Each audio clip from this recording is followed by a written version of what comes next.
সকাল সকাল বেরিয়ে পড়েছি, ভোটের ডিউটি আছে। বাড়ি থেকে কিছুটা এগিয়ে গিয়েই পেয়ে গেছি টোটো করে এবার স্টেশন যাব, তারপরে ট্রেনে এখন 1 ঘন্টার জার্নি, তারপরে ডায়মন্ড হারবারে গিয়ে আমি পৌঁছাবো। তো চলে এসেছি ডায়মন্ড হারবার। আমাদের ডিসিআরসি সেন্টার হয়েছে ফকিরচাঁদ কলেজ। তো স্টেশনে নেমে বাইরে গাড়ি রাখা আছে অফিসের, সেইটা করে যাব ফকিরচাঁদ কলেজে। স্টেশন থেকে কিছুটা গেলেই কলেজ, খুব একটা দূরে নয়। তো গাড়িতে উঠে পড়লাম।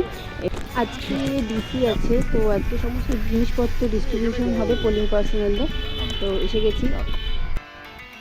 এই ক্লিপটা পরের দিন, মানে আরসির দিন নেওয়া। আমার ডিউটি আছে কন্ট্রোল রুমে, তো বাইরে খুব একটা বেরোইনি। যখন 12টা নাগাদ খেতে বেরিয়েছি, তখন বেরিয়ে দেখি এই অবস্থা।